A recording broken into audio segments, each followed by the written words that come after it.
साथियों, आपको पढ़कर सुना रहे थे महापुरुषों के अविस्मरणीय जीवन प्रसंग से महात्मा बुद्ध के अविस्मरणीय कथा प्रसंग।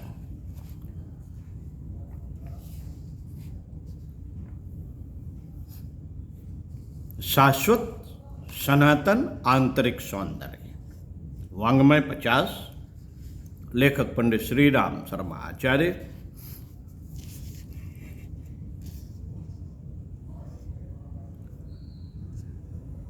आइए सुनते हैं। मगधराज बिंबिसार के लिए आज का दिन बड़े हर्ष और गौरव का है। भगवान बुद्ध लोक यश को निस्सार बताते हैं। वे चाहते हैं ऊंच नीच और छोटे बड़े का भेद संसार में न रहे। जीव मात्र परस्पर समता, ममता और सुचिता का जीवन यापन करते हुए सुखपूर्वक रहे। वे छोटे बनकर रहना पसंद करते हैं।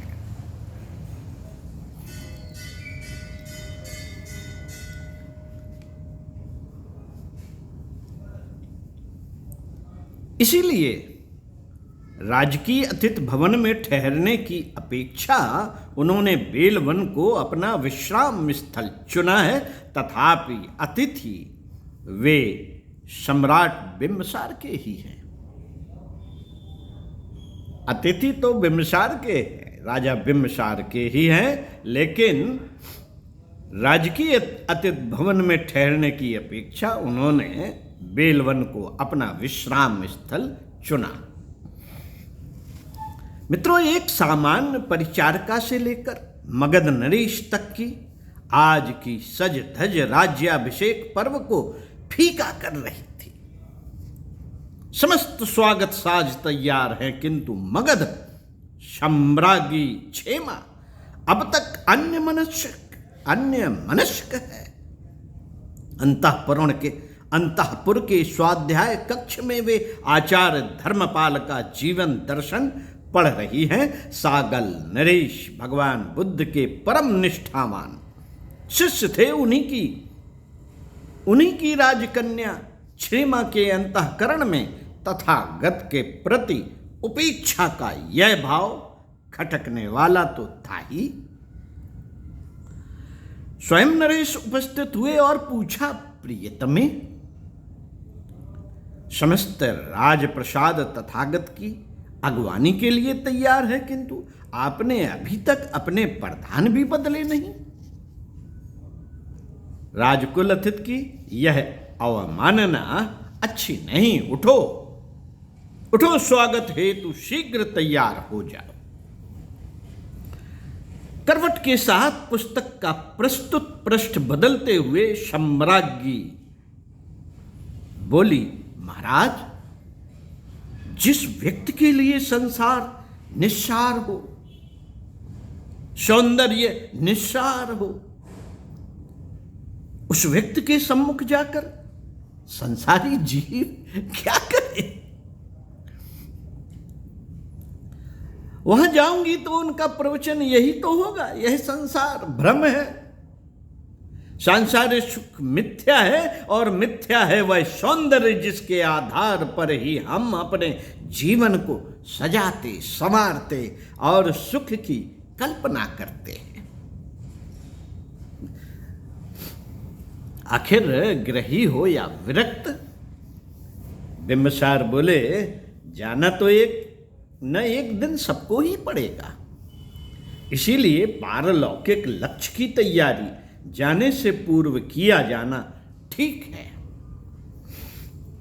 यदि इस तरह का ज्ञान और मार्गदर्शन किसी योग्य पथ प्रदर्शक से मिलता है तो इसमें बुरा क्या है? इसे तो अपना सौभाग्य मानना चाहिए। प्रिय सम्राज्ञी ने कोई उत्साह प्रदर्शित नहीं किया। इस बीच तथागत वहां आ पहुंचे। समस्त राज परिवार उनके स्वागत में दौड़ पड़ा। भगवान बुद्ध ने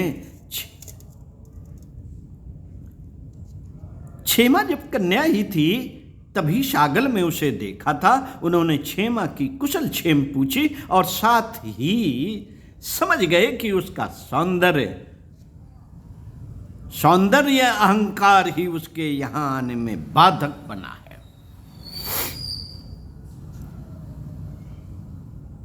इधर वे अन्य सब लोगों से बातचीत कर रहे थे, उधर उनके योग प्रभाव से क्षेमा को योग निद्रा आ गई। उसने देखा एक अत्यंत सौंदर्यवती अप्सरा भगवान बुद्ध को चमर डुला रही है। कुछ ही निमिष के स्वप्न में उसने अप्सरा की बाल्यावस्था, यौवन और जरा तीनों अवस्थाएं देखी। उसके शिथिल जर्जर गाल, पके बाल, धसी आंखें देखते ही क्षेमा का अंतर्मन व्याकुल हो उठा। कहां गया उसका यौवन? कहां गया वह सौंदर्य जो अंग अंग से काम भाव टपका रहा था? नींद टूट गई और उसके साथ ही उसकी मोह निद्रा भी। मनुष्य जीवन कितना निस्सार है। मनुष्य अपने आप को कितना सजाता संवारता है, पर अंत में विनाश के अतिरिक्त हाथ कुछ नहीं आता। आज सारी भौतिकता बालू के ढेर की भांति ढह गई। क्षेमा दूसरे ही क्षण तथागत के चरणों में पड़ी क्षमा मांग रही थी और पूछ रही थी आत्मोद्धार का मार्ग। आत्मा के उद्धार का मार्ग क्या है, पूछ रही थी। तथागत मुस्कुराए और बोले, बेटी क्षेमा, आत्मोद्धार और आत्म कल्याण का मार्ग मिलेगा अवश्य। तुम अपने बाह्य सौंदर्य को भूलकर भीतरी सौंदर्य की तलाश करो। तुम्हारी जिज्ञासा जितनी प्रबल होती चली जाएगी, लक्ष्य उतनी ही तेजी से अपने आप आता जाएगा। ओम शांति। जिज्ञासा ज्ञान की प्रथम श्रेणी है। आपको हमने ये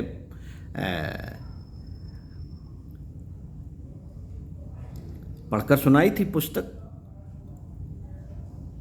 स्वाध्याय, सत्संग, चिंतन, मनन।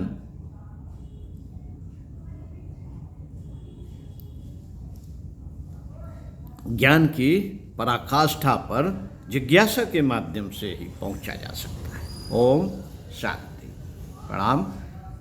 स्वस्थ रहिए, व्यस्त रहिए, मस्त रहिए।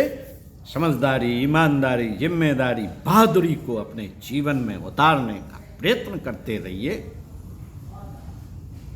स्वाध्याय सत्संग जरूर कीजिए, चिंतन मनन की जुगाली कीजिए। ओम शांति।